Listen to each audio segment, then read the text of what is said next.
तो वो शेर नहीं उसकी मूर्ति है। तो चाहे वो आक्रामक दिखे या खतरनाक, तुम उसके पास जा सकते हो, खा नहीं जाएगा क्योंकि मोदी ने अनावरण कर दिया है। जैसे कि मनमोहन जी के टाइम वाले राष्ट्रीय प्रतीक शेर शाम होते ही बैठकर ताश खेलने लगते थे, और मोदी जी वाला जो है शाम में इंडिया गेट पर शिकार करने निकल जाएगा। आदमखोर बना दिया, बड़े आए चट्टा सब। राजदीप जैसों को जब बीवी धनिया लाने भेजती है तो वह उधर से टायर लेकर लौटता है। पत्नी के हाथों पीटने के बाद कहता है कि धनिया से क्या होता है, जो मसाले हैं उसी को अच्छे से भूनकर बीफ करी बना देती तो अच्छा हो जाता। जबकि टायर तो कहीं रास्ते में पंक्चर हो गया और जुबेर तो आजकल जेल में है, तो नए टायर से बदल लेंगे फटाफट। मैंने यूएस का सिटीजनशिप मिल गया तो मोदी के सारे समर्थक मिजरेबल हो गए। भाई सिद्धार्थ, यूएस में टैक्सी चलाएगा है? नॉटी अमेरिका, हमारी लाइफ मिजरेबल नहीं है चंपू, मिजरेबल तो तुम्हारे जैसे हैं जो अमेरिका की नागरिकता लेने के बाद भी 4 पैसों के लालच में अपनी निष्ठा और आत्मा बेचकर ऐसे ट्वीट कर रहे हैं। वोक लोगों ने अभी तक कोई प्रतिक्रिया नहीं दी है कि शेर ही क्यों। उग्र शेर तो विषैले मर्दवाद का परिचायक है। उसकी जगह 4 लेस्बियन शेरनियां हो सकती थी, जिसमें से एक बीड़ी पीती रहती, एक के हाथ में LGBTQ+ उसकी झंडी होती, दूसरी के हाथ में खुली हुई ब्रा और चौथी को सफेद टोपी पहना देते। इसे भारतीय संसद का सही प्रतिनिधित्व होता। बीड़ी हमेशा जलती रहती तो भारत न्यूयॉर्क के स्टैच्यू ऑफ लिबर्टी के मशाल के समकक्ष जा सकता था। बीड़ी वामपंथ का प्रतीक है, ब्रा फेमिनिज्म का, टोपी अल्पसंख्यक का, झंडे का डंडा संघियों का, शेरनी मातृत्व का, और लेस्बियन तो क्या 4 बकरियों की मूर्ति और उसके बीच में अब्दुल खड़ा नहीं किया जा सकता था? आपने बकरियों को देखा है कभी? अरे आप क्या देखेंगे, विषैली, ब्राह्मणीय, शाकाहारी, अपर कास्टीय, फांसीवादी, आपातकालधारी, पुरुषवादी पितृसत्ता के प्रतिनिधि लोग। क्या आप एक भारतीय और हिंदू के रूप में लज्जित नहीं है पूजा पाठ का ऐसा ओछा प्रदर्शन देख? आहत हृदयों के लिए एक पंक्ति में संदेश देना चाहूंगा कि हे ब्रो, एडवीना की बाहों में निब्बा निब्बी खेलते भारत से कहीं अच्छा दांत दिखाकर शत्रुओं को फाड़ने की लालसा रखने वाला उग्र भारत है। कांग्रेस समेत पूरे वामपंथी गिरोह ने एक सुर में फांसीवादी मोदी द्वारा नवीन संसद भवन के ऊपर लगे राष्ट्रीय प्रतीक अशोक स्तंभ के अनावरण पर पूजा में बैठकर भाजपा की शाकाहारी, ब्राह्मणीय, विषैली पितृसत्ता के अश्लील प्रदर्शन पर चिंता प्रकट की है। वामपंथियों की पीड़ा के 2 प्रमुख कारण बताए जा रहे हैं। पहला तो यह है कि अशोक स्तंभ वाले शेरों के दांत दिख रहे हैं और वो आक्रामक लग रहा है। दूसरा यह कि मोदी जी ने बैठकर वहां पूजा पाठ करवा दिया, जो कि भारत के सेकुलरिज्म का प्रतिनिधित्व नहीं करता। शेर के अब दांत दिख रहे हैं तो इसमें क्या समस्या हो गई? क्या उसने ब्रश नहीं किया है, या उसकी दांत में आपका दुपट्टा फंस जाएगा, या शेरों को भारत में सुप्रीम कोर्ट ने दांत दिखाने से मना किया हुआ? विचित्र लोग हैं कि आक्रामक लग रहा है, खतरनाक हो गया है, आदमखोर लग रहा है। अरे चिरकुटों, वो शेर नहीं उसकी मूर्ति है। तो चाहे वो आक्रामक दिखे या खतरनाक, तुम उसके पास जा सकते हो, खा नहीं जाएगा क्योंकि मोदी ने अनावरण कर दिया है।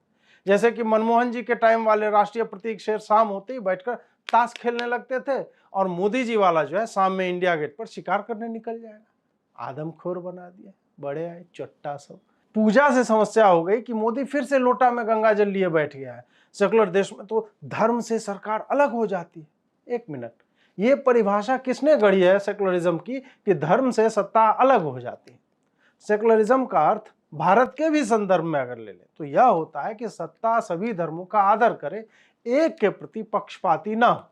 यहां मुझे कोई यह बताए कि मोदी वहां 4 शेर की जगह 4 लाउड स्पीकर बांधकर नमाज पढ़ने लगता तो वो काम सेकुलर हो जाता।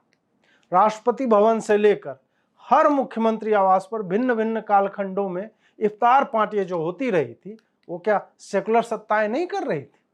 तो फिर अगर मोदी अपने धर्म का और अपने मतदाताओं के धर्म का प्रतिनिधित्व करते हुए पूजा पर बैठ रहा है तो वो असंवैधानिक कैसे हो गया? इनका वश चले तो ये लोग कह देंगे कि राम मंदिर शिलान्यास में मोदी जी अगर 100 मुसलमान मौलवियों को बुलवाकर नमाज पढ़वा देते तो गंगा जमनी तहजीब की मिसाल पेश हो जाती। भाई, ये काम मिसाल पेश करने के लिए नहीं होते हैं। ऐसे कार्य वैयक्तिक और सामूहिक आस्था एवं संस्कृति का प्रतीक होते हैं। चाहे तुम्हें कितनी भी जलन हो, आलू पीस कर लगाओ, लेकिन सेकुलरिज्म का ज्ञान मत दो। राजदीप सरदेसाई को बड़ी समस्या हो गई कि देर रात्रि के विचारों में उन्होंने पाया कि क्या भारत को एक नए संसद भवन की आवश्यकता है, या फिर अच्छे सांसदों की जो संसद को ठीक से चला सकें। राजदीप जैसों को जब बीवी धनिया लाने भेजती है तो वह उधर से टायर लेकर लौटता है। पत्नी के हाथों पीटने के बाद कहता है कि धनिया से क्या होता है, जो मसाले हैं उसी को अच्छे से भूनकर बीफ करी बना देती तो अच्छा हो जाता। जबकि टायर तो कहीं रास्ते में पंक्चर हो गया और जुबैर तो आजकल जेल में है, तो नए टायर से बदल लेंगे फटाफट। वैसे राजदीप यह भूल गया कि 2014 के बाद से संसद की परफॉर्मेंस में अभूतपूर्व वृद्धि हुई है। पर लेट नाइट म्यूजिक है, शाम से ही लिटिल लिटिल लेता हुआ आदमी रात होते होते यह भी कह सकता था कि नए शेर लगवाने की क्या आवश्यकता है, उसकी जगह सोलर पैनल लगवा देते तो लाइट भी आती और ब्लैक लाइव्स मैटर का भी प्रतिनिधित्व जो है काले सोलर पैनलों से हो जाता। इस घटना से कई लोग सामूहिक रूप से भी आहत हो गए। कुछ लोग खुलकर कुछ नहीं कह पा रहे हैं, जैसे कि असदुद्दीन ओवैसी। ओवैसी जी बैरिस्टर हैं, लंदन में पैसे बर्बाद करके आए। उन्होंने ट्वीट के माध्यम से यह कहा कि ये जो मोदी जी उद्घाटन कर रहे हैं वो तो असंवैधानिक है, क्योंकि संविधान संसद, सरकार और न्यायपालिका की शक्तियों को पृथक करके रखे हुए। ओवैसी जी, आप लंदन में बैरिस्ट्री ही पढ़ रहे थे या विभूति नारायण के अंकल के साथ लंदन में टैक्सी चलाएगा ये करने वहां भाड़े पर फेक टैक्सी चला रहे थे? संविधान ने विधायिका, कार्यपालिका और न्यायपालिका की शक्तियों को पृथक किया है, न कि सरकार और संसद को, क्योंकि संसद सरकार और विपक्ष के कारण ही संसद कहलाती है। वो सरकार से गुथी हुई संस्था है। संसद सरकार से उतनी भी भिन्न नहीं है जितना आप अंग्रेजी में ट्वीट करके बना गए ताकि आप अपने अगले कुतर्क को रख सकें। उन्होंने आगे कहा कि लोकसभा के स्पीकर को नए संसद भवन के ऊपर इस प्रतीक का अनावरण करना चाहिए था, क्योंकि वो लोकसभा का प्रतिनिधित्व करते हैं। वैसे लंदन में टैक्सी चलाएगा? नया संसद बन रहा है, संसद में राज्यसभा भी है, तो इसमें खाली लोकसभा के स्पीकर कहां से आ गए? और हां, अगर ओम बिरला ने अनावरण किया होता तो यही ओवैसी और इसका पूरा गिरोह यह कहता कि इसके नाम में ओम है, इसलिए ये तो अल्पसंख्यकों को अलग करने की चेष्टा है, उन्हें चिढ़ाया जा रहा है ओम नाम से। आगे ओवैसी ने यह कहा कि प्रधानमंत्री कार्यालय ने सारे संवैधानिक मानदंडों को तोड़ा है। कौन से संवैधानिक मानदंड हैं जो बताते हैं कि नया संसद भवन बनेगा तो स्पीकर उसके हर अंग का अनावरण करेगा? अंग्रेजों की परंपराओं का निर्वहन करने वाली सरकारें और उनके ही द्वारा बनाए गए दास्ता के प्रतीकों में बैठकर सरकार चलाने वाले लोग किस संवैधानिक परंपरा का आह्वान कर रहे हैं? अगर तनिक भी लज्जा होती नेहरू या तत्कालीन सांसदों को, तो इस भवन को ध्वस्त करके टेंट में चलाते सरकार जब तक कि स्वदेशी भवन का निर्माण नहीं हो जाता। ऐसे हर भवन दास्ता की उपासना के प्रतीक हैं। इसमें संवैधानिक परंपरा ढूंढने वाले एजेंडाबाज लोग हैं। खैर, ओवैसी का दर्द संविधान, स्पीकर, लोकसभा या मोदी नहीं है। उसका दर्द वह है जो अमेरिकी नागरिक और दवायर का धूर्त मालिक सिद्धार्थ वरदराजन के ट्वीट में दिखता है, जो उसने ओवैसी के ट्वीट को कोट करके लिखा है। इस दर्द को कम किया जा सकता है, क्योंकि भांडवुड में एक प्रचलित कहावत है कि दर्द दिलों के कम हो जाते, मैं और तुम गर हम हो जाते। वरदराजन ने मैं और तुम यानी स्वयं को ओवैसी के साथ ट्वीट के माध्यम से जोड़कर हम बनने के बाद इस दर्द को, जो कि बैठता हूं तो दर्द उठता है, दर्द उठता है बैठ जाता हूं, ये कम करने का उपक्रम किया और कहा मोदी को अपने घर में पूजा करनी चाहिए, या खुले में करने की इच्छा है तो वह भारतीय राष्ट्र के आधिकारिक कार्यक्रमों में नहीं होनी चाहिए। वह तो ऐसे अपराध करने में माहिर है, लेकिन यह तो एकदम ही अनुचित है। सिद्धार्थ भाई, अगर आपको इतना ज्ञान होता तो आपका नाम गौतम होता। हम सब ने इस ट्वीट में यह भी देखा कि कैसे अमेरिकी धूर्त सिड ने खुले में नमाज को उचित ठहराते हुए यह कह दिया कि आधिकारिक कार्यक्रमों में खुले में प्रार्थना अनुचित है, ऐसे कर सकते हैं। संसद भवन मोदी का ही घर है, जहां उसे जनता ने उसी कार्य के लिए चुनकर भेजा है जो वो हर दिन कर रहा है। वो खुले में लाखों दीपक जलवाता है, कॉरिडोर बनवाता है, अनाधिकारिक कार्यक्रमों को भी आधिकारिक बना देता है। कल को सिडवा ये कह देगा कि मोदी को जो भी उद्घाटन आदि करना है वो 9 बजे से पहले और 5 बजे शाम के बाद करे। अबे वो पीएम है तेरे लायर का स्टाफ नहीं कि जब तक पैसा आ रहा है एजेंडा बढ़ाए जा रहे हैं 9 to 5। वो 24 घंटे पीएम ही रहता है और पूरा भारत ही उसका घर है। उसको जहां इच्छा होगी वहां वो पूजा करेगा। आज देवघर में कर रहा है। सिडवा के हृदय की टीस यहीं पर नहीं रुकी। उसने फिर एक ट्वीट लिखा कि उन सारे लोगों से मुझे यह पूछना है कि अगर मोदी द्वारा हिंदू पूजा रीति से अनावरण करने की जगह अगर हामिद अंसारी राज्यसभा अध्यक्ष होने के कारण इस्लामी तरीके से यही काम करता तो क्या आपको स्वीकार्य होता? इसके बाद उसने यह भी लिखा कि अपने घटिया जीवन में एक बार सत्यनिष्ठ होकर इसका उत्तर दीजिए। मैंने यूएस का सिटीजनशिप मिल गया तो मोदी के सारे समर्थक मिजरेबल हो गए। भाई सिद्धार्थ, यूएस में टैक्सी चलाएगा है? नॉटी अमेरिका, हमारी लाइफ मिजरेबल नहीं है चंपू, मिजरेबल तो तुम्हारे जैसे हैं जो अमेरिका की नागरिकता लेने के बाद भी 4 पैसों के लालच में अपनी निष्ठा और आत्मा बेचकर ऐसे ट्वीट कर रहे हैं। और सुनना है तो सुन, हामिद अंसारी एक कथित देशद्रोही है जिसके बारे में पूर्व रॉ अधिकारियों से लेकर पाकिस्तान के जासूस भी ये कह रहे हैं कि उसने भारत का उपराष्ट्रपति होकर भी राष्ट्र की सुरक्षा के साथ खिलवाड़ किया। तुम्हारी धूर्तता स्पष्ट है कि तुमने मुसलमान में भी कलाम का नाम नहीं लिया क्योंकि वो तुम्हारे एजेंडे में फिट नहीं होते। अंसारी ने राज्यसभा टीवी में किस किस को नौकरी दी थी वो लिस्ट देख लेना कभी।